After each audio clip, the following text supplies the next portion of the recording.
നമ്മൾ ഇന്ന് പാട്ട് പാടുന്നതുപോലെ അനേക കഷ്ടങ്ങളിലും പ്രയാസങ്ങളിലൂടെ നമ്മൾ കടന്നു പോകേണ്ടവരാണ്. हमने जैसे गीत में गाया कि हम लोग बहुत से कष्ट और कठिनाइयों में से जाने वाले लोग हैं. നമ്മൾ ഓരോരുത്തരും ഒരു വിധത്തിൽ അല്ലെങ്കിൽ മറ്റൊരു വിധത്തിൽ പല പരീക്ഷകളും കഷ്ടങ്ങളും നമ്മുടെ ജീവിതത്തിൽ ഉണ്ടാകാറുണ്ട്. और जिसकी वजह से बहुत सारा तकलीफ और क्लेश और परीक्षाएं हमारे जीवन में आता है. നമ്മൾ ദൈവം ഒരു ഈ കഷ്ടങ്ങളിൽ നിന്ന് രക്ഷിപ്പാൻ ദൈവം വിശ്വസ്തനാണ്, അവൻ നമ്മളോട് കൂടെ ഉണ്ട്. അതാണ് നമ്മൾ പാടുന്നത്. और हमारा प्रभु इतना भला है कि हमारे ये सारा कठिनाइयों कष्टों में वो हमारे साथ है और साथ में ही नहीं हमें उसे छुड़ाता है. ये बात भी हमने गीत में गाया था. നമ്മൾ ഉദ്ദേശിക്കുന്നത് പോലെ നമ്മൾ ഉദ്ദേശിക്കുന്ന സമയത്ത് പലപ്പോഴും നമ്മുടെ പ്രശ്നങ്ങൾക്ക് പരിഹാരം വരുന്നില്ല. परंतु हम लोग ने जैसा सोचा या हम लोग ने जैसा इच्छा किया, हमारा उद्देश्य के हिसाब से सारा कष्टों का हल नहीं होता. അപ്പോൾ നമുക്ക് വളരെ നിരാശയും ദുഃഖവും ഉണ്ടാകുന്നു. तो हमारे रीति से जब हल नहीं होता तो हम जल्दी से दुखी और निराशा में हो जाते हैं. ദൈവം എന്തുകൊണ്ടാണ് നമ്മുടെ പ്രാർത്ഥന കേൾക്കാത്തത്? हे प्रभु, आप क्यों मेरा प्रार्थना नहीं सुना? നമുക്ക് അപ്പോൾ അതിനോടുള്ള ബന്ധത്തിൽ ദൈവത്തിന്റെ മനോഭാവം എന്താണ് എന്നുള്ളത് നമുക്ക് ആദ്യമായിട്ട് നോക്കാം. इसके लिए हम लोग सबसे पहला प्रभु का मनोभावना स्वभाव कैसा है करके हम देखेंगे. നമ്മൾ 68-ാം സങ്കീർത്തനം അതിന്റെ 19-ാം വാക്യത്തിൽ 68 भजन संगीता का 19 में हम पढ़ते हैं. धन्य है प्रभु जो प्रतिदिन हमारा बोझ उठाता है, वही हमारा उद्धार करता परमेश्वर है. അതിൽ തന്നെ കർത്താവിനെ വാഴ്ത്തുകയാണ്, കർത്താവിനെ സ്തുതിക്കുകയാണ്, ദൈവത്തെ മഹത്വപ്പെടുത്തുകയാണ് ആ ദൈവദാസൻ ചെയ്യുന്നത്. അവിടെ പറയുന്ന ആ പദപ്രയോഗങ്ങൾ വളരെ അനുഗ്രഹിക്കപ്പെട്ട നിലയിലാണ് എഴുതിയിരിക്കുന്നത്. तो ये भजन शुरू होते ही वो वाक्य में प्रभु को वो धन्यवाद देकर, प्रभु को आराधना कर प्रभु का नाम को ऊंचा उठाकर वो उस वाक्य को शुरू करता है. और अनोखा शब्द है वहां पर लिखा हुआ है, കാരണം അവിടെ സേല എന്നൊരു പദം അവിടെ ചേർത്തിരിക്കുന്നുണ്ടോ. क्योंकि 19 का आखिरी में वो वचन लिखने के बाद सेला करके लिखा है. എന്ന് പറഞ്ഞാൽ ഇത് വീണ്ടും ആവർത്തിക്കണം എന്നാണ് ആ പദം. मतलब क्या कि ये वाक्य को वहां पर तुम पढ़ के बाद थोड़ा देर रुकना और उसको फिर से पढ़ना. ഒന്നും കൂടെ ഒന്ന് മനസ്സിലാക്കണം. मतलब तुम लोग ध्यान देना उस बात को. അവിടെ ആ ഭാഗത്ത് അത് ആ നടുക്ക് വന്നിട്ട് അത് പറയുകയാണ്, ആ ഭാഗം ഒന്ന് ഉയർത്തി നിങ്ങൾ ചിന്തിക്കണം, അല്ലെങ്കിൽ ദൈവത്തെ ആ കാര്യം ഒന്ന് വിശേഷാൽ ഓർക്കണം. मतलब ये भाग, इस भाग में प्रभु जो खास हमारे लिए करता है, उस बातों को तुम लोग ये पढ़ने वाले लोगों ध्यान से देखना. അപ്പം കർത്താവ് നമ്മുടെ രക്ഷയാണ്. तो यहोवा परमेश्वर हमारा उद्धार है, എന്നാൽ ഈ രക്ഷ ഡെയിലി വേണമെന്നാണ് വായിക്കുന്നത്. परंतु ये उद्धार हमको रोज चाहिए करके, प्रतिदिन करके लिखा है. रोज ये उद्धार चाहिए करके दास लिखता है. അവിടെ ദൈവദാസൻ അതിന്റെ മഹത്വം കണ്ടിട്ട് പറയുകയാണ്, तो दाऊद यहाँ पर इसका महत्व को देखकर कहता है, ദൈവം എങ്ങനെയാണ് എനിക്ക് ദിവസവും അല്ലെങ്കിൽ നിമിഷം തോറും രക്ഷയായി തീരുന്നത്, അത് കണ്ടിട്ടാണ് എന്നെ രക്ഷയാകുന്ന ദൈവത്തെ ഞാൻ സ്തുതിക്കുന്നത്. तो किस रीति से यहोवा परमेश्वर मेरा प्रतिदिन के लिए या हर समय हर पल रोज का एक उद्धार का अनुभव किस रीति से हो सकता है? अगर ऐसा है तो मैं ये परमेश्वर को धन्य कहूंगा. ദൈവം നമ്മളോട് വസിക്കുമ്പോൾ प्रभु जब हमारे साथ बसता है, ദൈവത്തെ അസഹ്യപ്പെടുത്തുന്ന പല സാഹചര്യങ്ങളും നമ്മുടെ ജീവിതത്തിൽ ഉണ്ടാവും. ऐसा बहुत से बातें हैं हमारे हरकतों के वजह से, हमारे स्वभाव के वजह से प्रभु को हम लोग तकलीफ देते, उनको दुख देते, क्योंकि प्रभु निरंतर हमारे साथ रहता है ना. നമുക്ക് സന്തോഷമാണ്, तो वो परिस्थिति हमको शायद खुशी देगा, പക്ഷെ കർത്താവിന് എന്താണ്? परंतु हमारा खुशी है तो भी प्रभु के लिए जरूरी नहीं कि वो खुशी देगा, उनको दुख होता है. അല്ലേ? है ना? ആ പ്രശ്നം ആര് പരിഹരിക്കും? तो वो दुख जो प्रभु को लाया, उसका हल कौन करेगा? നമ്മളാൽ ദൈവത്തിനുണ്ടാകുന്ന അസഹ്യത, मतलब हमारे द्वारा प्रभु को जो दुख पहुंचा, അത് ആര് പരിഹരിക്കും? उसका हल कौन निकालेगा?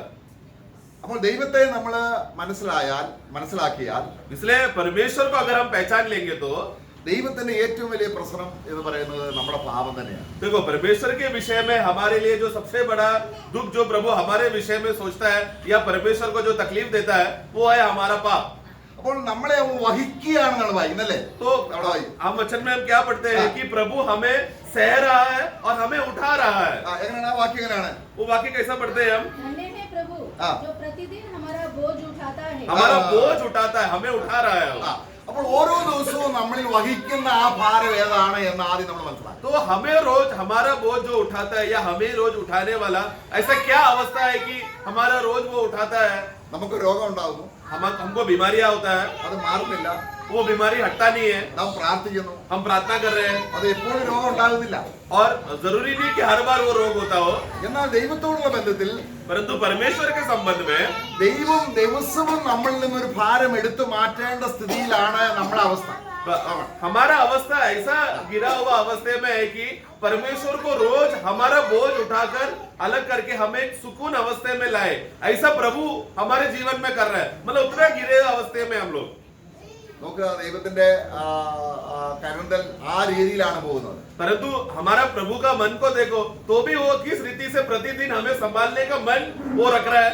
അപ്പൊ ദൈവം മനസ്സിലാക്കുന്നത് പോലെ तो जिस रीति से परमेश्वर समझता है, ദൈവത്തെ അസൂയപ്പെടുത്തുന്നത് എന്താണെന്ന് നമ്മൾ മനസ്സിലാക്കിയാൽ, तो जिस रीति से प्रभु जब हमारे साथ रहते हैं समय में कुछ तो बातें ऐसा है जो प्रभु को तकलीफ दे रहा है, ये बात अगर हम लोग पहचान लेंगे तो നമുക്കുണ്ടാകുന്ന വ്യക്തിപരമായ ഭാരങ്ങൾ അത്രത്തോളം ഭാരമായിട്ട് തോന്നിയില്ല. കാര്യം നമ്മൾ ദൈവത്തിന് എപ്പോഴും ഭാരം ഉളവാക്കിക്കൊണ്ടിരിക്കുന്നവരാണ്. तो प्रियो, हम लोग एक बार जब पहचान लेंगे कि मेरा ये हरकतों की वजह से या ये अवस्थाओं की वजह से प्रभु को दुख हो रहा है, प्रभु को तकलीफ दे रहा है, प्रभु उस विषय में बहुत दुखी हो रहा है, ये बात को अगर हमने पहचान लिया तो हमारा जीवन का कोई भी तकलीफ क्लेश को फिर हम लोग बुरा नहीं मानेंगे, क्योंकि हम लोग कौन थे? हर अवस्था प्रभु को बोझ देने वाले लोग अवस्थे में थे। ദൈവത്തിന് ഭാരം ഉളവാക്കുന്ന കാര്യങ്ങൾ നമുക്കും ഭാരമായി വരുന്നത് കൊണ്ടാണ് നമ്മൾ യഥാർത്ഥ ദൈവവേദിലാണെന്നുള്ളത് അറിയുന്നത്. एक सच्चा प्रभु का जन, एक सच्चा प्रभु का बेटा कौन है, कैसा साबित होगा कि मेरे द्वारा होने वाला जो भी बोझ जो प्रभु को दुखी देता है, वो ही बोझ, वो ही दुख अगर वो विश्वासी को भी आ गया, मतलब समान है। प्रभु को दुख आने वाला दुख में अगर हम भी दुखी है करके उस बात में दोनों जन सहयोग है, वो पहचानने वाला व्यक्ति ही सच्चा प्रभु का बेटा है। നമുക്ക് 38 സങ്കീർത്തനം വായിക്കുമ്പോൾ हम लोग 38 भजन संहिता में हम पढ़ते हैं, അതിന്റെ 4-ാം വാക്യം, वाक्य 4, क्योंकि मेरे अधर्म के कामों में मेरा सिर डूब गया और वे मेरे भारी बोझ के समान मेरे सहने से बाहर हो गए हैं। ഇവിടെ ദാവീദിന്റെ ഭാരം എന്താണ്? यहाँ पर दाऊद का बोझ क्या है? ഹെവി ബേർഡൻ എന്ന് പറയുന്നത്. मतलब एक बहुत बड़ा वजन वाला बोझ है वो। കാരണം മനുഷ്യന്റെ ഭാരം എന്ന് പറയുന്നത് വാസ്തവത്തിൽ അവൻ പാപപരിഹാരം അല്ലെങ്കിൽ പാപം എന്ന ഭാരം എടുത്തു മാറ്റാത്ത വ്യക്തിക്ക് നരകത്തിൽ നിത്യമായി ആ ഭാരം ചുമക്കേണ്ടവനാണ്. मनुष्य का अवस्था देखो, खास रीति से एक पापी, उसके ऊपर पाप का जो बोझ जो उसके ऊपर है, जो जन्म से उसको मिला है, वो बोझ अगर वो जीवन में कभी भी अगर हटा नहीं पाएगा तो वो वजन से ही वो नरक में वो बोझ सदा के लिए उठाकर जिएगा।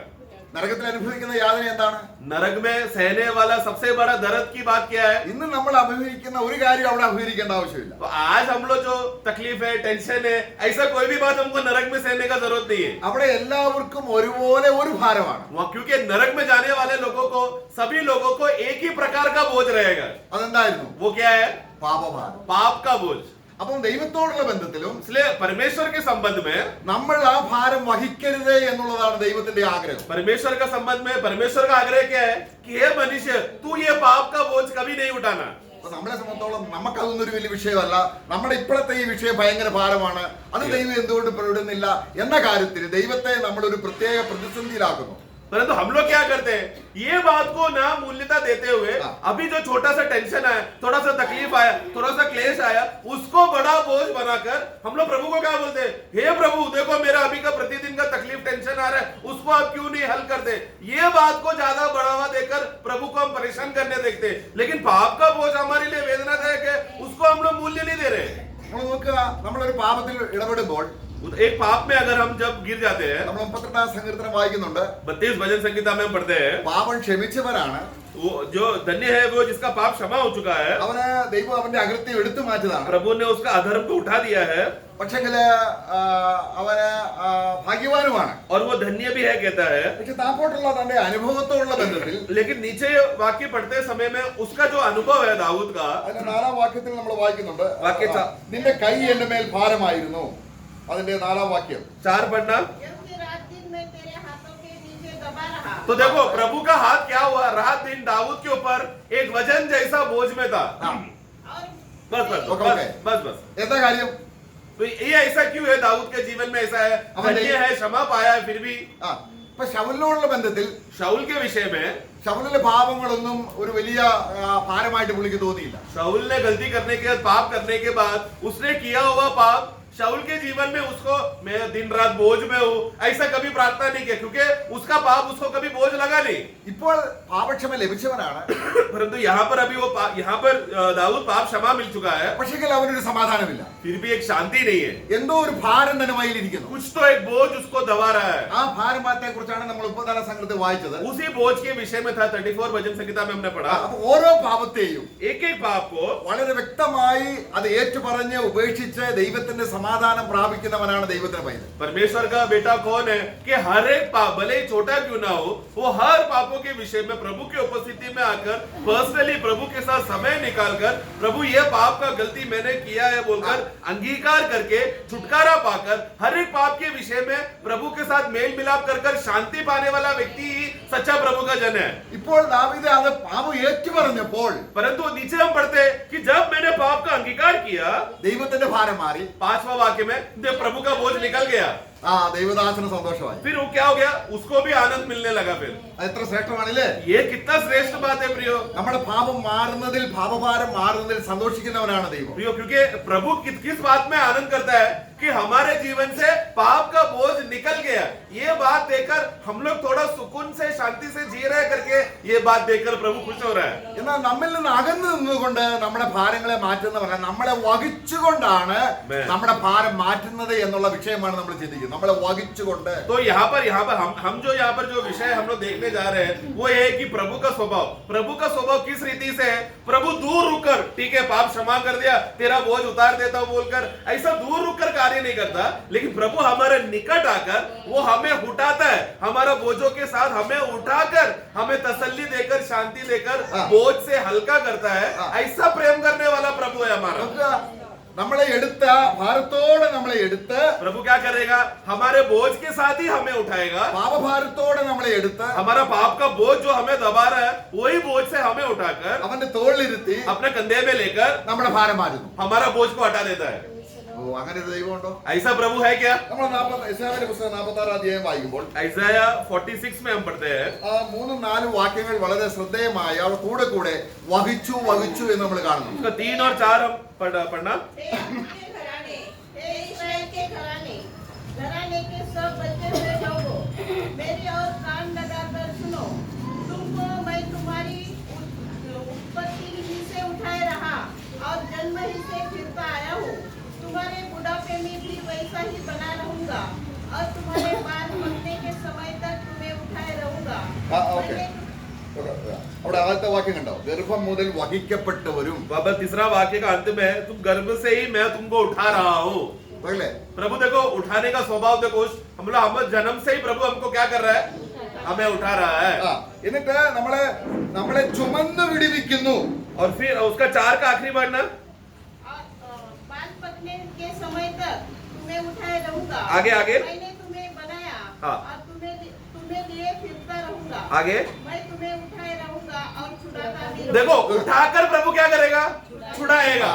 मतलब हमें उठाकर बोझ निकालकर छुड़ा रहा है हमें। നമ്മളെ രക്ഷിക്കാനായിട്ട് കർത്താവിന്റെ നിത്യ പദ്ധതി എന്താണ്? എപ്പോഴും രക്ഷിക്കാൻ, നാളത്തോടെ രക്ഷയാകാൻ അവർ എപ്പോഴും നമ്മളെ വഹിച്ചുകൊണ്ടിരിക്കുകയാണ്. देखो प्रभु जैसा दाऊद में हमने दाऊद का भजन संगीता में हमने पढ़ा कि यहोवा परमेश्वर मेरा उद्धार है। किस प्रकार का उद्धार में? वो रोज का उद्धार है। किस आधार पर रोज का उद्धार है? कि वो रोज मुझे उठाकर मेरा बोझ से मुझे छुटकारा देता है। അപ്പൊ ദൈവത്തിൽ നിന്ന് അല്ലെങ്കിൽ മോക്ഷം കിട്ടുകയോ അല്ലെങ്കിൽ ഏതെങ്കിലും ഒരു ഡെലിവറൻസ് കിട്ടുകയോ ചെയ്യുന്ന വ്യക്തി ആരുടെ കയ്യിലാണ്? കർത്താവിന്റെ തന്നെ കയ്യിലാണ്. तो एक विश्वासी जब उसके प्रतिदिन के जीवन में कोई तो बात से उसको छुटकारा मिल गया, उसको हल्का लगने लगा, बोझ से वो आजाद हो गया, तो भी वो किसके हाथ में है? तभी भी वो प्रभु के हाथ में ही है। वो ഏത് പ്രശ്നം ഉണ്ടായാലും, मतलब कोई भी परेशानी क्यों ना हो, നമ്മുടെ പാപം വന്നാൽ പോലും, यहाँ तक कि पाप ही क्यों ना आया हो, നാം എവിടെയാണ്? हम कहाँ पर है?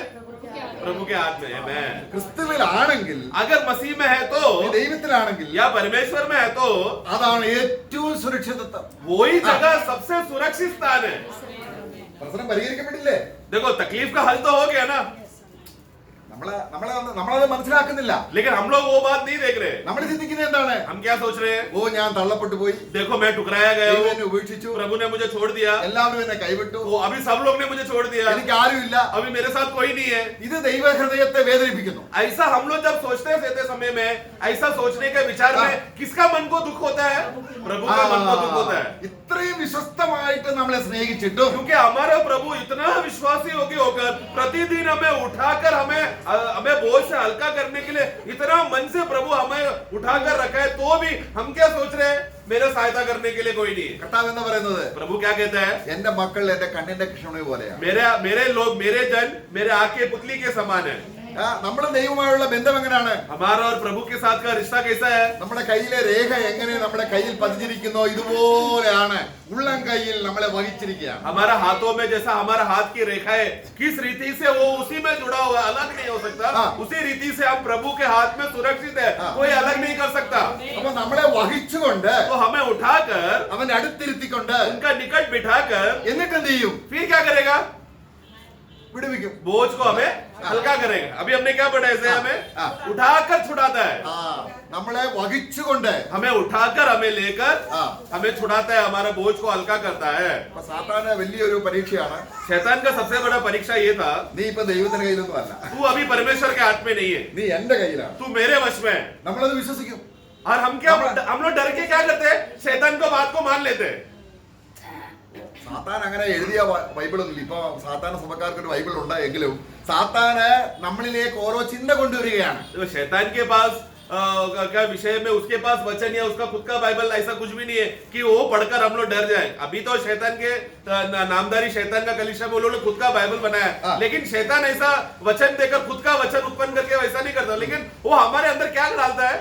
अलग अलग अन्य विचारों को डालकर गिराने देखता है. അപ്പൊ 68 സങ്കീർത്തനം 19 അധ്യായത്തിൽ ആദ്യം ദിവസം പറയും, നാൾത്തോറും ഞങ്ങളെ വഹിച്ചുകൊണ്ട്, എപ്പോഴും ഞങ്ങളെ വഹിച്ചുകൊണ്ട് ഞങ്ങൾക്ക് രക്ഷയാകുന്ന ദൈവമേ എന്നാണ് വിളിക്കുന്നത്. हमने जो भजन संगीता 68 का 19 पे हमने पढ़ा था कि प्रतिदिन ये प्रभु मुझे उठाता है और वो मुझे मेरा बोझ से मुझे उठाकर छुटकारा देता है. हे प्रभु तू धन्य है, क्योंकि तू ही मेरा उद्धार है. നമ്മുടെ പാപങ്ങൾ എങ്ങനെ പരിഹരിച്ചത്? हमारा पाप का हल कैसा हुआ? നമ്മൾ യശയ്യാവിന്റെ പുസ്തകം 53:4 വായിക്കുമ്പോൾ इसाइया 53 का 4 में हम पढ़ते हैं, നമ്മുടെ ഭാരങ്ങൾ അവൻ ചുമന്നു, उन्होंने हमारा सारा बोझ को उठाया, നമ്മുടെ ദുഃഖങ്ങൾ അവൻ വഹിച്ചു. हमारा दुखों को उठा. पढ़ना, വഹിച്ചില്ലേ? उसने हमारे रोगों को सह लिया रोगों को उसने सहा. ആ, और हमारे दुखों को उठा लिया. देखा, നമുക്ക് दुखों को प्रभु ने क्या किया? उठा लिया.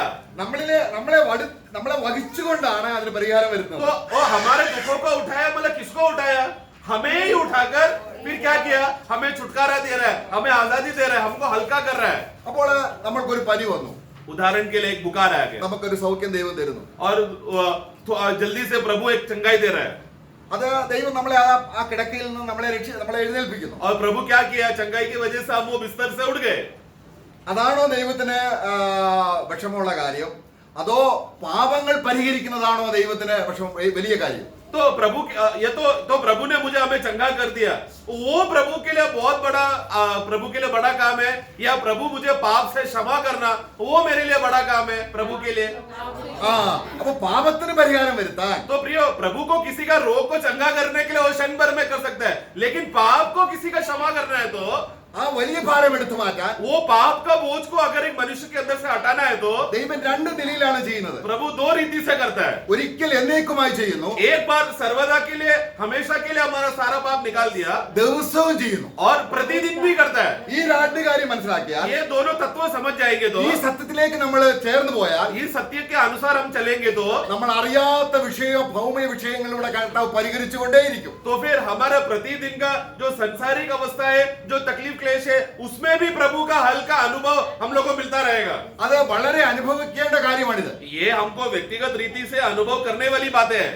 നമുക്ക് വരുന്ന ഭൗമിക വിഷയത്തിലെ ഭാരമല്ല നമ്മൾ പ്രധാനമായി ചിന്തിക്കേണ്ടത്. परंतु हम लोग कौन होना चाहिए? एक सच्चा विश्वासी प्रतिदिन में जो संसार में जीते समय में जो तकलीफ और क्लेश और दुख आता है, उसके ऊपर ध्यान ना देते हुए, ഞാൻ ക്രിസ്തുവിലല്ല, ഞാൻ കർത്താവ് എന്നെ വഹിച്ചിട്ടില്ല എന്ന ചിന്ത തന്നെ ഭയങ്കര അവിശ്വാസത്തിന്റെ ഭാവമാണ്. क्योंकि प्रियो, एक व्यक्ति जब बोलता है कि मैं प्रभु में हुई भी नहीं, प्रभु ने मुझे छोड़ दिया, अब मुझे कौन संभाले, कोई नहीं संभाल रहा, ऐसा सोचना ही अविश्वास का बड़ा बाप है। അപ്പൊ രണ്ട് നിലയിലാണ് ദൈവം പാപം പരിഹരിക്കുന്നത്. तो दो रीति से हम देखते हैं कि प्रभु हमारा पाप को सहता है നമ്മളെ या लेता है। നമ്മളെ വഹിച്ചുകൊണ്ടാണ്. एक तो हमें वो लेता है, അത് ഒരിക്കലായി എന്നേക്കുമാണ്. वो एक बार के लिए सर्वदा के लिए कर दिया, അത് ഓരോ ദിവസവും ചെയ്യണം. परंतु वो प्रतिदिन भी करता है। അതിന് രണ്ടിനും നമ്മൾ കർത്താവിലായിരിക്കണം. और ये दोनों अनुभव होने के लिए हमको किसमें होना पड़ेगा? प्रभु में होना पड़ेगा। നമ്മളെ വഹിച്ചുകൊണ്ടാണ് അവൻ ചെയ്യുന്നത്. क्योंकि प्रभु क्या करता है, हमें उठाकर वो हमें स्वतंत्र करता है, आजाद करता है, छुटकारा देता है। അതിന്റെ അനുഗ്രഹം നമ്മൾ ശരിക്കും അനുഭവിച്ചറിഞ്ഞാൽ उसका आशीष को अगर हम सही रीति से समझ जाएंगे तो ഭൗമ്യ ഭാരങ്ങൾ അധികം നമ്മളെ ഭാരപ്പെടുത്തുകയും फिर भूमि का जो पल भर का हल्का सा क्लेश, वो पल भर का हल्का सा बोझ हमको बोझ नहीं लगेगा। അതുകൊണ്ട് നമുക്ക് ലേവ്യ പുസ്തകം 16:34 നമുക്ക് എല്ലാം എടുത്ത് വിശദീകരിക്കുന്നില്ല. लेवी का पुस्तक 16 का 34 पूरा भाग नहीं पढ़ेंगे, लेकिन बस उस विषय को ही देखने के लिए നമുക്ക് അറിയാവുന്ന കാര്യങ്ങളാണ്. हम वो अध्याय को जानते हैं। और यह तुम्हारे लिए सदा की विधि होगी कि इसराइलियों के लिए प्रतिवर्ष एक बार तुम्हारे सारे पापों के लिए प्रायश्चित किया जाए। അപ്പൊ ഇസ്രായേൽ മക്കൾക്ക് വർഷത്തിലൊരിക്കൽ അവരുടെ സർവ്വപാപങ്ങൾക്കും പരിഹാരമായിട്ട് 2 ആട്ടുകുട്ടിയെ കൊണ്ടുവരണം. നമുക്ക് ആ ചരിത്രം അറിയാം. हमको ये वाक्य का बैकग्राउंड हमको मालूम है। यहाँ पर प्रभु मूसा को क्या बोलता है कि पूरा इजरायली लोगों का पूरा साल भर का सारा पाप का छुटकारे का दिन के लिए एक दिन उनको नियुक्त करके रखा है। वहां पर उनको 2 पशुओं को लाना, 2 जानवरों को लाया जाता है उसका हल निकालने के लिए।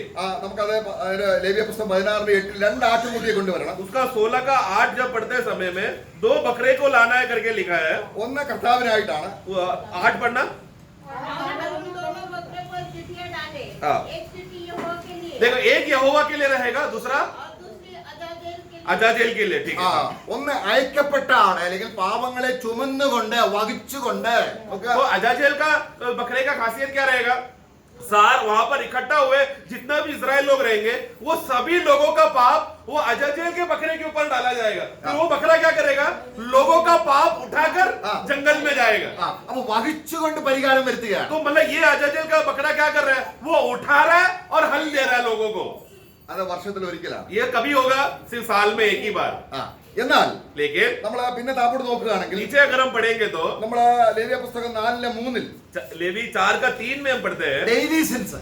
प्रतिदिन का पाप। അവിടെ നമ്മൾ വായിക്കുന്നുണ്ട് 4:3 ഒരു പ്രീസ്റ്റ് അനോയിന്റഡ് ആയിരിക്കുന്ന ഒരു പ്രീസ്റ്റ് പാപം ചെയ്താൽ तो 4 का 3 में एक अभिषिक्त जो याजक है, अगर उसने पाप किया तो പിന്നെ നമ്മൾ വായിക്കുന്നുണ്ട് ഒരു റൂളർ പാപം ചെയ്താൽ फिर वहां पर हम पढ़ते हैं कि एक प्रमाणी जो सरदार है एक देश का, अगर उसने किया तो പിന്നെ ഇനി 4:27 फिर 4 का 27 में हम पढ़ते हैं സമൂഹത്തിൽ ഒരു സഭയിൽ ഒരു സഹോദരൻ പാപം ചെയ്താൽ समूह में एक सामान्य मनुष्य अगर वो पाप करे तो ഈ പാപം ഏതാണ്?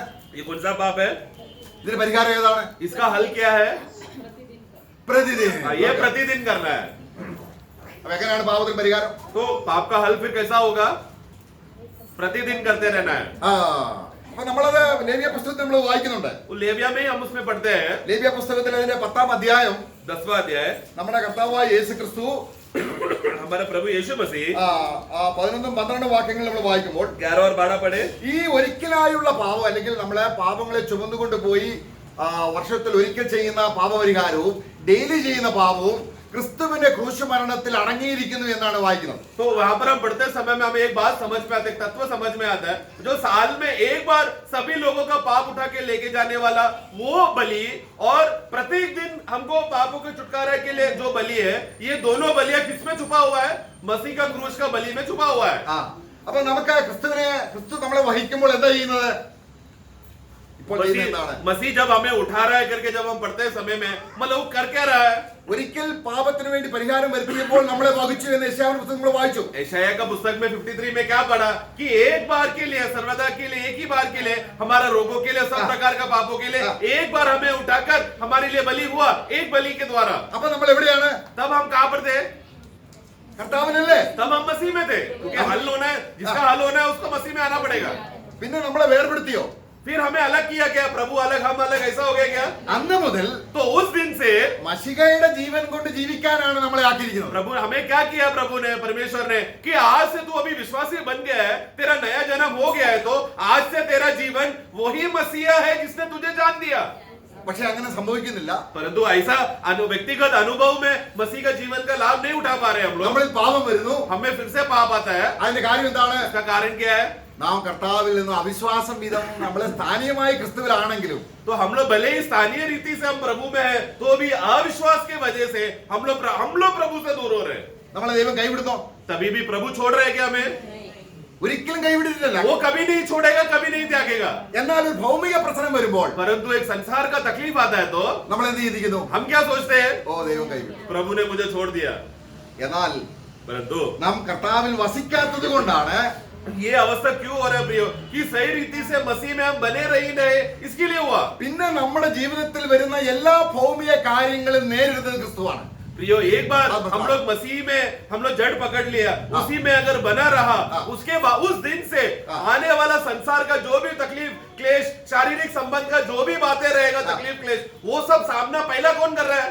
प्रभु कर रहा है. കാരണം ഇസ്രായേലിനെ കൊണ്ടുവന്നാൽ जब प्रभु ने इस्राएल को लाया बाहर, ഇസ്രായേലിലെ ശത്രു ദൈവത്തിന്റെ ശത്രുവാണ്. जो इस्राएल का शत्रु जो है वो किसका शत्रु है? यहोवा परमेश्वर का शत्रु है. ഇസ്രായേലിന്റെ ആവശ്യം ദൈവത്തിന്റെ ആവശ്യമാണ്. इस्राएल का जो भी जरूरत है वो किसका जरूरत है? परमेश्वर का, प्रभु का जरूरत है. ദൈവം അവരുടെ നടുവിൽ വസിക്കുകയാണ്. वहां पर हम पढ़ते हैं कि यहोवा परमेश्वर उनके बीच में डेरा किया. അവർക്കൊരു പുരോഹിതനെ കൊടുത്തിട്ടുണ്ട്. उनको एक याजक दिया गया है. ഈ പുരോഹിതൻ എന്ത് ചെയ്യണം? ये याजक क्या करना चाहिए? അവനൊരു ഒരു എഫോദ് ധരിക്കണം. എഫോദ്. वो एक एफोद का याजकीय वस्त्र को पहनना है. ആ എഫോദിന്മേൽ അതിന്റെ ചുമൽക്കണ്ടം, वो उसमें उस एफोद का वस्त्र में उसका कंधे में बोझ रहेगा. അവിടെ ജനത്തെ പുരോഹിതം വഹിക്കുന്ന കാണിക്കാൻ വേണ്ടിയാണ്. हाँ, तो उस कंधे में जब जो पत्थर रखा रहता है वो एक बोझ के जैसा वजन रहेगा उसमें कंधे में. तो क्या दर्शाता है कि वो 12 गोत्रों को उसने अपने कंधों में सह रहा है, उनको उठाया है. ഏറ്റവും ശ്രേഷ്ഠമായ വിലയേറിയ ഗോമേത കല്ല് ചുമൽക്കണ്ടത്തിൽ വെക്കണം. और वो सबसे जो श्रेष्ठ गोमेर का जो पत्थर रहेगा, जो वजन भी रहता है, उसको कंधे में रखना पड़ता है और उसको सहना पड़ता है वो बोझ को. എന്താണ് क्या बताना चाहते हो? നമ്മുടെ എക്സലൻസ് അതിന് 28ന്റെ 6 വാക്യവും 12 വാക്യവും വായിക്കാം. निर्गमन का पुस्तक उसका 28 का 6 और फिर 12. वे एफोद को सोने और नीले, बैंजनी और लाल रंग के कपड़े का और बटी हुई सूक्ष्म सनी के कपड़े का बनाए, जो कि निपुण कढ़ाई के काम करने वाले के हाथ का काम हो. 12 ഓക്കെ 28:9 9 पढ़ना. वही 28 का 9. वे 2 सुनहरे मणि लेकर उन पर इस्राएलियों के पुत्रों के नाम छुड़वाना. 2 कौन सा प्रकार का पत्थर हो? 2 ഗോമേത കല്ലുകൾ, सुलेमानी सुलेमानी पत्थर, ഓണക്സ് സ്റ്റോൺ, ओनिक्स. ഏറ്റവും വിലയേറിയ കല്ല്. मतलब ये बहुत ही बहुमूल्य है. അത് എവിടെ വെക്കണം? वो कहाँ पर रखना है? ഷോൾഡർ. उसके कंधे में रखा जाएगा. മഹാപുരോഹിതന്റെ ഷോൾഡറിൽ വഹിക്കണം. महायाजक के जो कंधे में रहता है, बाकी साथ में हम पढ़ते हैं, वो दोनों कंधों के पट्टी में उसको लगाया जाता है, वहां पर उसको जोड़ना है. നമ്മളെ 28ന്റെ 12 വാക്യം. फिर 12 पढ़ना. और दोनों मणियों को एपोद के कंधों पर लगवाना. वे इस्राएलियों को स्मरण दिलवाने वाले मणि ठहरेंगे. अतः हारून उनके नाम यहोवा के आगे अपने दोनों कंधों पर स्मरण के लिए लगाए. നോക്കുക. അപ്പൊ ദൈവസന്നിധിയിൽ മഹാപുരോഹിതൻ എന്ത് ചെയ്യണം? तो मतलब परमेश्वर की उपस्थिति में जब महायाजक आएगा, वो उसका काम क्या है? ये इस्राएल को अपने कंधों में रखकर वो याद स्मरण कर रहे हो. അവർ വെളിയിലുണ്ടെന്ന് പ്രാർത്ഥിക്കുകയല്ല. मतलब ये नहीं कि इस्राएल के लोग बाहर आंगन में इंतजार कर रहे हैं, वो प्रार्थना नहीं है उसका. അവരെ വഹിക്കുക.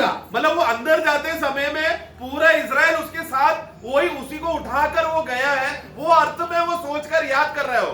ഈ ഷോൾഡർ കാണിക്കുന്നത് എന്താണ്? कंधा क्या दिखाता है? ദൈവത്തിന്റെ ശക്തി. परमेश्वर का बल. വേറെ ആർക്കുമല്ല, और किसी के लिए नहीं, എന്റെ ജനത്തിനാണ്. सिर्फ मेरे लोगों के लिए है. പക്ഷെ എന്റെ ജനം അത് മനസ്സിലാക്കുന്നത്. परंतु मेरा लोग ये नहीं समझते.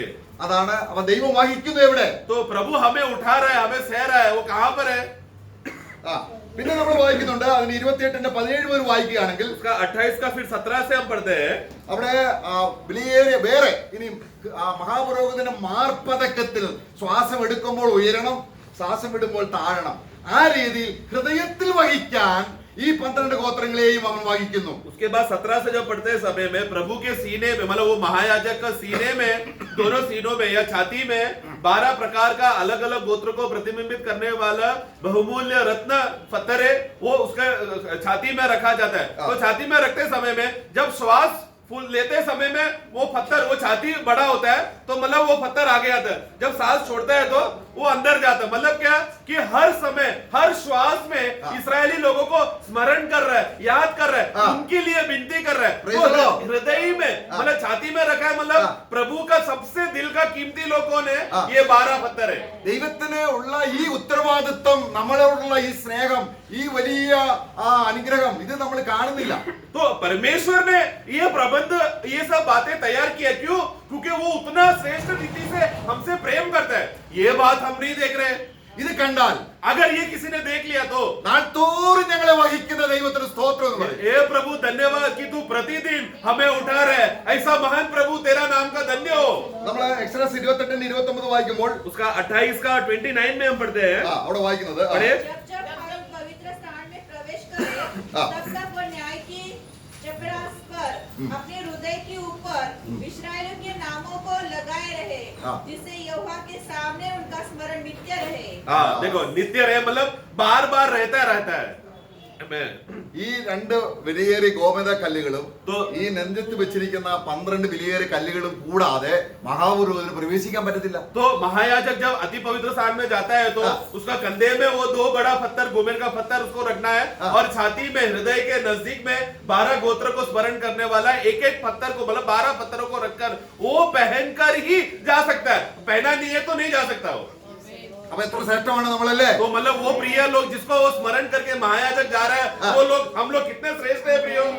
ക്രിസ്തു ഈ നിലയിലെല്ലാം നമ്മളെ സ്നേഹിക്കുന്നു എന്ന് നമ്മൾ അറിയാതിരിക്കുന്നത് എത്ര ദോഷമാണ് നമ്മൾ അവന് വേണ്ടി ചെയ്യുന്നത്. प्रियो, मसीह हमको इस रीति से हमारे लिए प्रेम करता है, हमें सह रहा है, हमारे लिए प्रार्थना करता है, विनती करता है, बिछवाई कर रहा है। ये बात अगर हम नहीं देख रहे और उनको जिस रीति से इज्जत और आदर देना चाहिए वो नहीं दे पा रहे, तो नहीं देने की वजह से हम प्रभु को दोष चढ़ा रहे हैं। അതുകൊണ്ട് നമ്മൾ പ്രാർത്ഥിക്കുമ്പോൾ इसके लिए जब हम प्रार्थना करते हैं, ജാതികൾ പ്രാർത്ഥിക്കുന്നത് പോലെ अन्य जाति जैसा प्रार्थना करते हैं, ഞങ്ങളെ കുറിച്ച് വിചാരമില്ലാത്തൊരു ദൈവം ഇങ്ങനെ ഓരോ പുറവൃത്തു കൊണ്ട് പ്രാർത്ഥിക്കുന്നത് പ്രാർത്ഥിക്കാതെ, तो जैसा अन्य जाति प्रार्थना करता है वैसा नहीं प्रार्थना करना, क्योंकि वो लोग को नहीं मालूम किस रीति से प्रार्थना कर रहे हैं। ये मूर्ति, ये देव हमें संभाल रहा है क्या, देख रहा है, ऐसा अन्य जाति के जैसा ना प्रार्थना करे।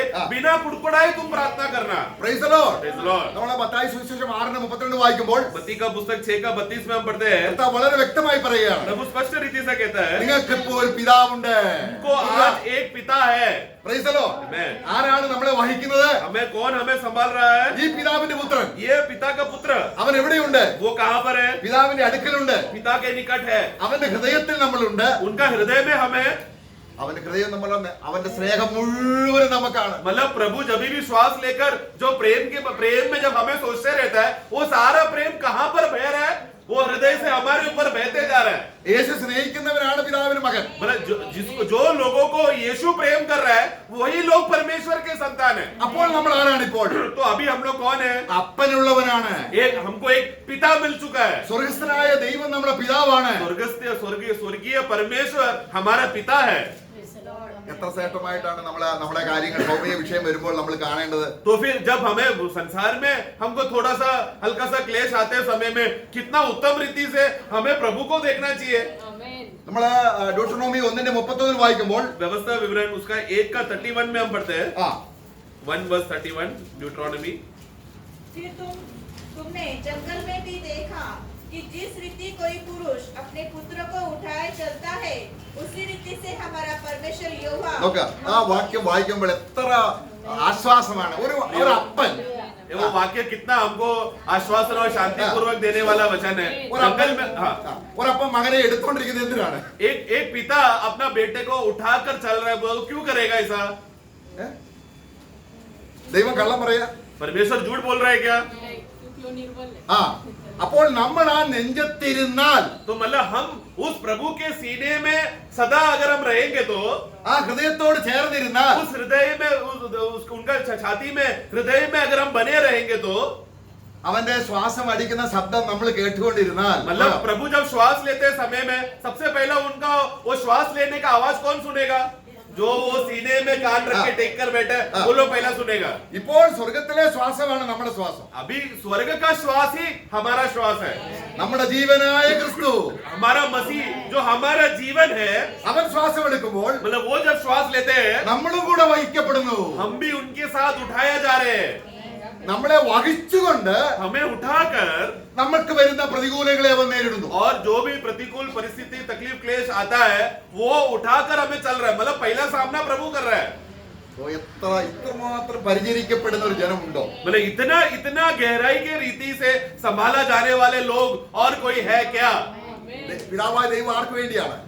पिता परमेश्वर किसके लिए है? തന്റെ പുത്രൻ കൈ തോളിലും ഹൃദയത്തിലും വഹിക്കുന്നവർക്ക് വേണ്ടിയല്ല പിതാവ്. पिता परमेश्वर सिर्फ उन्हीं लोगों के लिए है जिनके लिए पुत्र जब अति पवित्र स्थान में आते समय में अपना कंधे में और अपना छाती में सहन करने वाले लोगों के लिए ही है, वो पिता वहां पर है. അപ്പൊ നമുക്കുണ്ടാകേണ്ട അനുഭവം എന്താണ്? इसलिए ऐसा परिस्थिति में हमारा अनुभव क्या होना चाहिए? ഡെയിലി പാപങ്ങൾക്ക് പരിഹാരം വരുത്താൻ ക്രിസ്തുവിനെ ആവശ്യമില്ല എന്ന് നമ്മൾ തോന്നിയാൽ, अगर हमारे जीवन में ऐसा कभी भी ख्याल ऐसा आया या सोच विचार आया कि प्रतिदिन का पाप का हल के लिए मेरे लिए यीशु काफी नहीं है, ऐसा विचार आया तो നമുക്ക് കൂട്ടായ്മയില്ല. फिर मतलब संगति नहीं है. फिर നമ്മുടെ ഹൃദയം കഠിനപ്പെട്ടു പോകും. फिर हमारा हृदय कठोर हो जाएगा, നാം ദൈവത്തിന് അകന്നു പോകും. हम प्रभु से दूर हो जाएंगे. നമ്മൾ നോക്കുക, നമ്മൾ 81 സങ്കീർത്തനം എന്താണ് വായിക്കുന്നത്? 81 भजन संगीता में हम क्या पढ़ते हैं? ഞാൻ നിങ്ങളെ മിസ്രൈമിൽ നിന്ന് കൊണ്ടുവന്നു, मैं तुमको मिस्र देश से बाहर निकाला, പക്ഷേ നിങ്ങളുടെ വായ ഹൃദയം തുറന്നിരിക്കുന്ന ലോകത്തിലേക്കാണ്. परंतु तुम्हारा जो हृदय और तुम्हारा जो मुंह है संसार के लिए खुला हुआ है. അത് ദൈവത്തെ വളരെയധികം വേദനിപ്പിക്കുന്നു. और वो प्रभु को बहुत दुख दिया. അപ്പോൾ നമുക്ക് അതിന് അവിടെ നമ്മൾ വായിക്കുകയാണ് 81 സങ്കീർത്തനം 81 भजन संगीता का അതിന്റെ 10 വാക്യം. वाक्य 10. तेरा परमेश्वर यहोवा मैं हूँ, जो तुझे मिस्र देश से निकाल लाया है. तू अपना मुंह पसार, मैं उसे भर दूंगा. ആ നിന്റെ വായ വിസ്താരത്തിൽ तुम्हारा मुंह को पसार मतलब मुंह को तू खोल, मैं खोल उसके अंदर मैं तुझे भर दूंगा. ഇവിടെ വായ എന്ന് ഉദ്ദേശിക്കുന്നത് നമ്മുടെ അക്ഷര വായയെ കുറിച്ചല്ല. ये हमारे शारीरिक मुंह के बारे में नहीं कह रहा.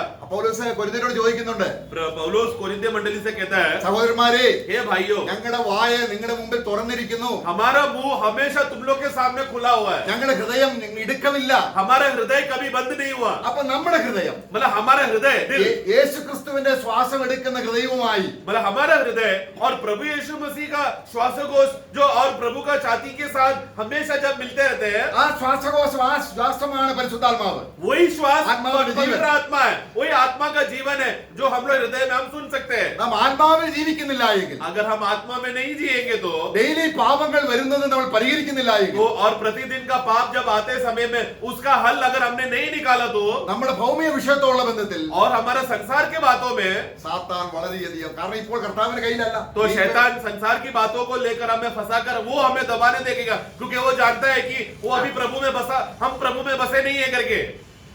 അപ്പൊ നാം എവിടെയാണെങ്കിലും, तो इसके लिए हम लोग कोई भी परिस्थिति में क्यों ना हो, നമ്മളൊരു പാപം വന്നാൽ പോലും भले ही हमारे अंदर एक पाप आया तो भी നമുക്കൊരു മഹാപുരോഹിതനുണ്ട്. हमारे लिए एक श्रेष्ठ महायाजक है. അവൻ എവിടെയാണ്? वो कहाँ पर है? അവന്റെ ശക്തി മുഴുവൻ ആർക്ക് വേണ്ടിയാണ്? उनका सारा बल और विचार कहाँ पर है? किसके लोगों के लिए है?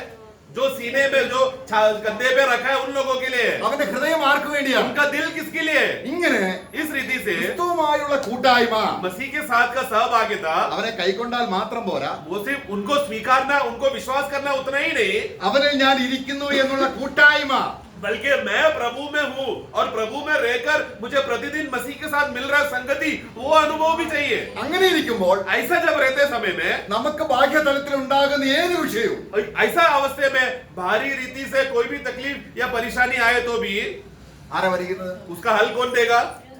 प्रभु है. ആ, हल उसके पास है. നമ്മളെ വഹിച്ചുകൊണ്ട് പരിഹാരം വരുന്നു. क्योंकि वो क्या करेगा? वो हमें उठाकर हल देगा. എത്ര ശ്രേഷ്ഠമാണ്! कितना श्रेष्ठ बात है प्रियो. ഇതാണ് ദൈവം നമ്മളെ അനുഗ്രഹിക്കുന്നത്. ये है, ये इस रीति से प्रभु ने हमको आशीष किया है. നമ്മള് 1 പത്രോസ് 8:7 വായിക്കുന്നുണ്ട്.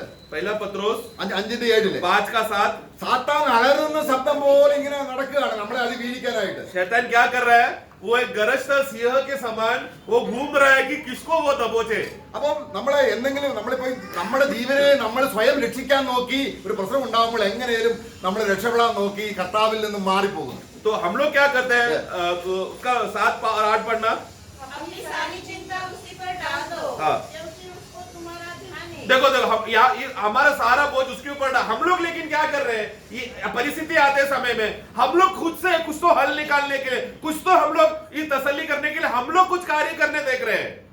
നമ്മുടെ രണ്ടാം ലോകമഹായുദ്ധത്തില് जब सेकेंड वर्ल्ड वॉर हुआ तो അമേരിക്ക നയിക്കുന്ന നാടുകൾ അമേരിക്കൻ സഖ്യകക്ഷികൾക്ക് വലിയ തോൽവി സംഭവിച്ചു. हाँ, जब अमेरिका जब एक भाग से जब वो लोग युद्ध में प्रवेश कर कर आक्रमण कर रहा था, उस भाग में अमेरिका लोग हार रहे थे. അവരെ വലിയ ഈ പേടകം പോലെയുള്ള സുരക്ഷിതമായിരിക്കുന്ന പേടകത്തിൽ ഇരുന്നു കൊണ്ട് അവരെ പീരങ്കൽ അയച്ചുകൊണ്ടിരിക്കുകയാണ്. तो वो लोग एकदम अच्छे अच्छे सुरक्षित स्थानों में रहकर और बंदूकें और बॉम्ब और विस्फोटक बातों को वो लोग फेंक रहे थे वो लोग. അപ്പൊ ശത്രുക്കൾ ചുറ്റുമുണ്ട്. तो चारों तरफ शत्रु लोग हैं. അപ്പോൾ അവരെന്ത് ചെയ്യുന്നറിയാമോ? तब उन लोगों ने क्या किया? ഇവർ കുറെ നേരം ഇവരെ ശബ്ദമൊന്നും ശത്രുവിന് അനക്കമൊന്നും കാണുന്നില്ല. तो ये लोग चारों तरफ से घेरे हुए, उनको मालूम है, परंतु शत्रु का कुछ भी आवाज नहीं आ रहा है करके थोड़े देर के बाद उनको लगा. അപ്പം ശത്രുക്കൾ ദൂരെ ഇരുന്നുകൊണ്ട് ചെറിയ ചെറിയ മാലപ്പടക്കം പൊട്ടിക്കും. तो शत्रु लोग पहले क्या कर रहे थे, दूर दूर से वो लोग जो हैंड ग्रेनेड बॉम्ब रहता था, दूर से वो लोग फेंक कर आवाज करते थे. അപ്പോൾ ഈ പേടകത്തിൽ ഇരിക്കുന്ന ഡ്രൈവർ അത് എവിടെ നിന്നാണ് നോക്കാൻ വേണ്ടി തല പുറത്തിടുകയും ശത്രു ഉടനെ അവർ തല ഉടനെ വെടിവെച്ച് വീഴ്ത്തുകയും. तो अमेरिका का जो सोल्जर्स लोग क्या करते थे, ज्यादा भी करके वो लोग टैंक के अंदर रहकर वो लोग यात्रा करते थे. तो जैसे ही वो लोग चारों तरफ से घेरा हुआ देखकर वो लोग टैंक को रोककर उसी के अंदर इंतजार करते थे कि बाहर कब निकलना सही है क्या नहीं जानने इंतजार करते थे, नहीं तो वो लोग मर जाएंगे. तो थोड़ी देर जब शांति हो जाता था, एक सैनिक क्या करता था, उस टैंक से थोड़ा दरवाजा खोलकर थोड़ा वो बाहर देखने के लिए परिस्थिति क्या है करके देखने के लिए सर निकालता था. जिस क्षण सर निकाला, शत्रु तुरंत उसको गोली मार के मार देता था. എന്താ അർത്ഥം മനസ്സിലായോ? मतलब अर्थ समझा गया? एक गरजता हुआ सिंह के समान मौका ढूंढ रहा था. നമ്മൾ ക്രിസ്തുവിൽ നിന്ന് വിട്ടുപോകരുത്. मतलब हम लोग क्या करना है, मसीह का सुरक्षितता का अवस्था से बाहर नहीं निकलना. കർത്താവ് നമ്മുടേതായിരിക്കുന്ന ലീഡറാണ്. प्रभु हमारा कप्तान है. കർത്താവ് ഒരു ശബ്ദം കേൾക്കുന്നു, प्रभु एक आवाज सुना, നീ പോയി നോക്ക്. तू जाके देख के आवाज क्या है. അങ്ങനെയാണെങ്കിൽ നമ്മൾ സുരക്ഷിതരാണ്. अगर ऐसा है, प्रभु बोल रहे हैं हमको देखने के लिए, तो हम लोग सुरक्षित है. നമ്മൾ ഒറ്റയ്ക്ക് लेकिन നമ്മളെ हम- രക്ഷിക്കാൻ നോക്കിയാൽ लेकिन खुद से कुछ आवाज नहीं आ रहा, चलो मैं देख लेता 2 मिनट क्या है, ऐसा खुद का बचाव के लिए खुद से निर्णय लेकर सर बाहर निकालने देखा तो നമ്മുടെ धोखा हो जाएगा. നമ്മുടെ ജീവൻ ക്രിസ്തുവിൽ പേടകത്തിനുള്ളിൽ ഇരിക്കുന്നത് പോലെ ഇരിക്കുകയാണ്. जैसा अमेरिका के वो सोल्जर्स लोग वो टैंक के अंदर रहते समय में सुरक्षित थे, उसी रीति से हमारा जीवन मसीह में सुरक्षित है.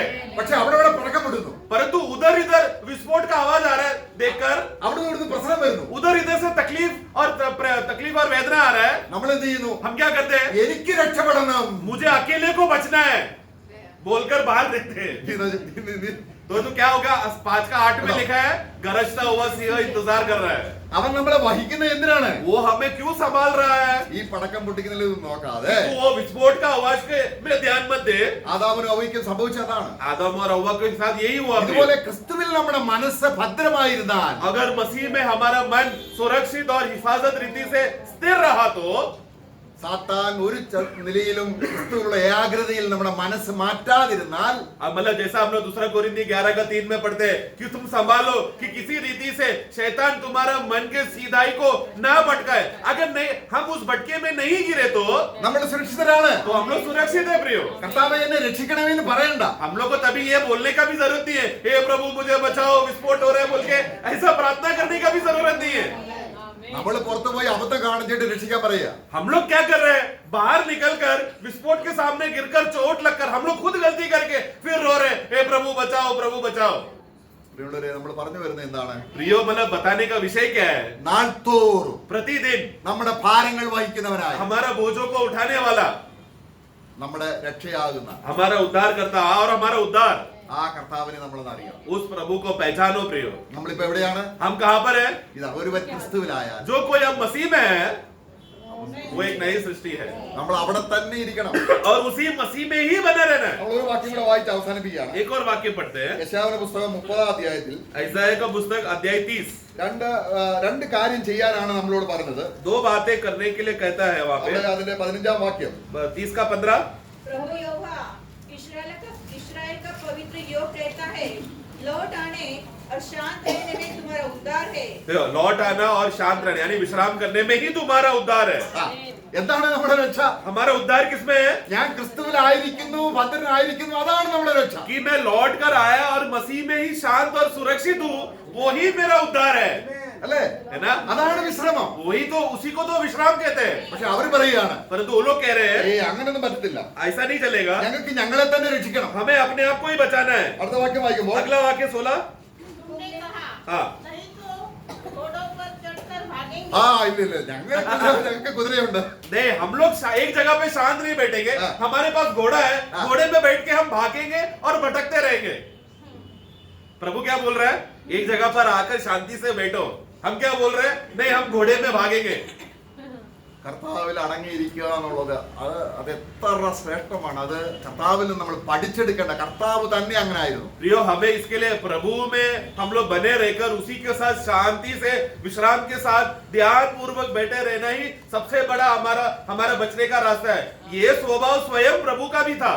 കർത്താവ് നമുക്ക് വേണ്ടി എന്തെല്ലാം കഷ്ടതയാണ് അനുഭവിച്ചത്. हमारा प्रभु हमारे लिए क्या क्या कष्ट सहा. प्रियो, ജനിച്ച് വീണത് മുതൽ മരിക്കുന്നത് വരെ കഷ്ടതയായിരുന്നു. जब से वो जन्म लिया और क्रूस का मृत्यु तक, तो पूरा समय कष्ट ही कष्ट था. അപ്പോൾ കർത്താവ് സന്തോഷവാനാണ്. तभी भी प्रभु आनंद में जी रहा है. കർത്താവ് പറയാണ്, प्रभु कहता है ഞാൻ ഏകനല്ല, मैं अकेला नहीं हूँ, എന്നിൽ എപ്പോഴും എന്റെ പിതാവുണ്ട്. क्योंकि मुझ में हमेशा मेरे साथ पिता है എന്റെ പിതാവ് എന്നെ और വഹിച്ചിരിക്കുകയാണ്. मेरा पिता ने मुझे उठा के रखा है. ക്രിസ്തുവിന് കിട്ടിയ സുരക്ഷിതത്വം मतलब मसीह को जो मिला हुआ सुरक्षा നമുക്കുണ്ട് പ്രിയമുള്ളവരെ. वो हमको भी उपलब्ध है. प्रियो, കാര്യം നമ്മൾ ക്രിസ്തുവിലാണ്. क्योंकि हम कहाँ पर है?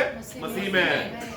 പക്ഷെ നമുക്ക് അത്രത്തോളം കടന്ന് വിശ്വസിക്കാൻ കഴിയുന്നില്ല എങ്കിൽ प्रिय, भले ही हम लोग को व्यक्तिगत रीति से उसका गहराई का अनुभव नहीं कर पा रहे और विश्वास नहीं करने हो पा रहा है. നമ്മൾ അവന്റെ നെഞ്ചോട് ചാഞ്ഞിരുന്ന് അവന്റെ ഹൃദയത്തിന്റെ ശബ്ദം, എന്റെ ആടുകൾ എന്റെ ശബ്ദം കേൾക്കും. प्रियो, लेकिन हम लोग कौन होना चाहिए? हम लोग वो लोग हैं जो प्रभु ने उठाकर अपने सीने में रखा.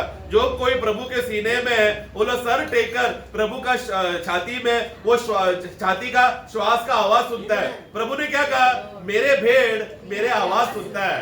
ഇത്രത്തോളം ഭൂമിയിൽ സുരക്ഷിതമായ ഒരു ജനമില്ല. प्रियो, इतना सुरक्षित झुंड प्रभु का लोग के अलावा और कोई नहीं है. നമ്മുടെ തലകളെ മുടികൾ വരെ എണ്ണിയിരിക്കുന്നു. हमारा सिर के बाल तक गिने हुए हैं. നമുക്ക് ചുറ്റും ദൂതന്മാരുടെ വലിയൊരു ഗണമാണ്. हमारे चारों तरफ स्वर्गदूतों का एक बहुत बड़ा सुरक्षा चक्रव्यूह है. നമുക്ക് വേണ്ടി എന്തെല്ലാമാണ് അവൻ ഒരുക്കിയിരിക്കുന്നത്. हमारे लिए प्रभु ने क्या क्या बातों को तैयार करके रखा है. നമുക്ക് ആ സങ്കീർത്തനക്കാരോട് ചേർന്ന് പറയാം. इसलिए आओ हम भी, जैसा वो भजन संगीता 69 में हमने पढ़ा, वो दाऊद के साथ हम भी कहे. എങ്ങനെയാണത്? कैसा है वो? ഞങ്ങളുടെ രക്ഷയാകുന്ന ദൈവമായി हमारा उद्धार जो प्रभु यीशु मसीह, उद्धार जो यहोवा परमेश्वर है, നാൾതോറും प्रतिदिन നമ്മുടെ ഭാരങ്ങൾ ചുമക്കുന്ന हमारा बोझ उठाने वाला നമ്മുടെ കർത്താവായ ദൈവം, हमारा प्रभु यीशु मसीह, അവൻ വാഴ്ത്തപ്പെട്ടവൻ. हे तू तेरा नाम धन्य माना जाए. കർത്താവ് നമ്മെ സഹായിക്കും. प्रभु हम सबको सहायता करे. Praise the Lord.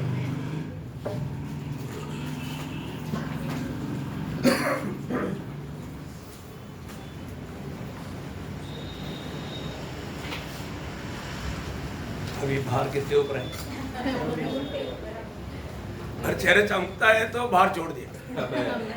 चेहरा अभी भी दुखी है तो बाहर लेकर के दबाव में, है ना, दबाव में रहने वाला किस रहता एकदम सही बात है ना. और बाहर हट गया तो आपको मालूम है, जब उधार पाया उस दिन में क्या हुआ? अरे वो बाहर हट गया. आपका बाहर हट गया तो क्या हुआ? हाँ, एकदम आनंद से उमड़ने लगा. भयंकर आनंद, है ना, बयान से बाहर आनंद. अभी भी इतना वचन सुनने के बाद में भी कई लोगों का चेहरा कैसे क्या? अरे अभी वचन प्रभु का वचन है ना, सत्य वचन है ना. प्रियो, ये वचन बिल्कुल, ये वचन को हमें विश्वास करेगा तभी तो महिमा होगा. हम लोग अभी तक विश्वास के साथ अगर वचन नहीं सुना, हम टेंशन में रहेगा तो है भैया बोलूं, ये टेंशन में रहने वाला आज भी प्रभु को चैन से रहने नहीं देता. प्रभु को आज इस जीवन में प्रभु को ज्यादा परेशान करने वाला कौन ये वचन सुनने के बाद में मानते नहीं. भजन सुनने के बाद में जो लोग नहीं मानेगा और वो फिर भी वो चिंता में, टेंशन में और ऐसे रहेगा तो पाप है. वो तो पाप है ना. इसलिए प्रभु खुद कोई ऐसी नबी की किताब में एक दो वचन में ऐसा बोलता हूँ, उसका 43 अध्याय का 24 वचन पढ़ना. ऐसे ही उसका 43 अध्याय का 24. मेरे लिए सुगंधित नरकट रुपए से मोल नहीं लाया और न मेलबलियों की चर्बी से मुझे तृप्त किया, परंतु तूने अपने पापों के कारण मुझ पर बोझ लाद दिया है. देखा, मुझ पर बोझ ला दिया. मुझे परिश्रम करना पड़ रहा है अभी, है, मुझे तो तकलीफ दे रहा है आप देखिए प्रियो, आप ऐसा मत करो ना, प्रभु जो वचन कहता है सत्य है ना, इसमें कोई संदेह मत करो, है ना। वो हमारा एक सूबेदार एक बार आया था, मेरा बेटा बहुत बीमार है, जल्दी नहीं आएगा तो मर जाएगा। प्रभु ने बोला जाओ, वो ठीक हो गया। उसने तुरंत विश्वास किया, गया मार्ग में सेवक लोग आकर के बोला आपका बेटा चंगा हो गया। कब, कौन सा घड़ी में? रात को 7 बजे। हाँ उसी टाइम पर बोला था, करेक्ट। देखा, विश्वास करो ना, जा करके मिलने से पहले ही आपको खबर आएगा। लेकिन क्या है कि हम लोगों को विश्वास नहीं किया, है ना, तब हम प्रभु को परेशान करने वाला बन गया। वही एक और एक एशिया 63 का 9 वजन भी पढ़िएगा। लॉर्ड जीसस, उनके सारे संकट में उसने भी कष्ट उठाया। देखा प्रियो, अगली बात हमें ये बात को जानना है कि अभी तक देखा ना प्रभु हमें कैसा उड़ाया हुआ। प्रभु है, प्रभु ये 40 साल उनको उड़ाए फिरा है।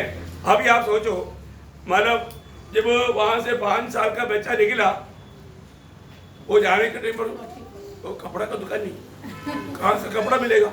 मैं जाने के टाइम पर मतलब अभी ये यात्रा कितना जाएगा मालूम नहीं, लेकिन कपड़ा चाहिए ना। कपड़ा लेकर आया था क्या? उन्हें कोई टेलर था? और मरीसर की यात्रा में नंगा पाव कैसे चलेगा? जूता चाहिए ना। जूता का दुकान मरीसर में कहाँ मिलेगा? मरीसर में नहीं मिलेगा ना। फिर अभी क्या करेगा? प्रभु कैसे करेगा? प्रभु कहाँ से प्रबंध करेगा? इतना जूता कहाँ से देगा? इतने कपड़ा कहाँ से आएगा? है ना। क्या हुआ? हाँ प्रियो, जैसे वो बड़ा वैसे कपड़ा भी बड़ा, जैसे वो बड़ा जैसे जूता भी बड़ा। देखो बहुत बड़ी बात है। अपने जीवन में एक बात को जाता है कि मतलब कैसे बड़ा, है ना। वही मतलब अनुवाद उसका 29 का 4। परंतु यूहन्ना ने आज तक तुमको न तो समझने की बुद्धि और न देखने की आंखें, न सुनने के कान दिए हैं। मैं तुमको जंगल में 40 वर्ष लिए फिरा। कौन फिरा? और न तुम्हारे तन पर वस्त्र पुराने हुए और न तेरी जूतियों के पैरों में पुरानी हुई। हाँ देखा, कुछ पुराना नहीं हुआ। डेली देखेगा तो नया। 5 साल का बच्चा अभी 45 साल का हो गया, तभी भी नया, एकदम नया शू। अभी आप देखो कितना 5 साल का बच्चा का शू में 45 साल का व्यक्ति का शू में कितना फर्क है। कपड़ा में कोई बात नहीं है ना। देखो प्रभु कैसे संभालता। प्रियो, एक बात जानना, हमें एक बात को हमेशा परखना है, आज मैं प्रभु में ही क्या, ये तो बात है। प्रभु में है तो ये सारे बात को आप अनुभव कर पाएगा, क्योंकि जीवन रस वहां से बहता है। आपको मालूम है, जब मतलब प्रभु यीशु मसीह ने मैं सच्चा दाखिल और तुम डालिए करके जो कहा हुआ, वो दृष्टांत में उसका 4 से 10 तक का 7 वचन में 10 बार प्रभु ने कहा तुम मुझ में बात करो। देखा, तुम मुझ में बने रहना। देखा कितना बार? 7 वचन में 10 बार प्रभु कहता है तुम मुझ में बने रहो। प्रियो, सबसे बड़ी बात है हम प्रभु में बना रहना। तो हम प्रभु में बना रहेगा तो ये सारा अनुग्रह आप लोग ले सकते हैं। इस अनुभव में जय जयकार के साथ जीवन बिता सकता है। कितनी बड़ी बात है। रोज हमारा बोझ कौन उड़ाता? मेरा डैडी, मेरा मम्मी, बहन, भाई नहीं, प्रभु उड़ाता है ना। रोज वो प्रभु उड़ा करके ले चलता है, तो क्यों चिंता करना। बहुत लोगों को पिता के साथ ये इतना सच्चा अटूट संबंध नहीं है, इसलिए वो लोग दुखी और निराश बनता। प्रियो, हमें प्रभु से दूर करने वाला कोई भी बातों में अपन कभी ना बहके, है ना। प्रभु में बना रहना। प्रभु रोज हमें उड़ाना है। अभी भी प्रभु ने कहा ना तुम मेरे हाथ में है, मेरे हाथ से कुछ तुझे कोई छीन नहीं सकता। उससे बढ़ करके प्रभु हमें अपने कंधे पर रखा है। हमारा कितना भी भयंकर हमारा बोझ क्यों ना हो, प्रभु का कंधा इतना मजबूत है, बलवान है। कितना बड़ी बात है। तो प्रभु को धन्यवाद देते हैं। आज भी प्रभु ने हमारा जरूरत जान करके, अवस्था जान करके, हमारा दिल की भावना विचार सब जान करके प्रभु के वचन के द्वारा प्रभु ने बातें किया। प्रभु का वचन बोलने के लिए प्रभु के दासों को प्रभु ने सामर्थ्य दिया। प्रभु का नाम को महिमा हुआ। सारे महिमा प्रभु को देते हुए हम सब लोग प्रार्थना में रहेंगे और प्रभु में प्रार्थना में रहेंगे।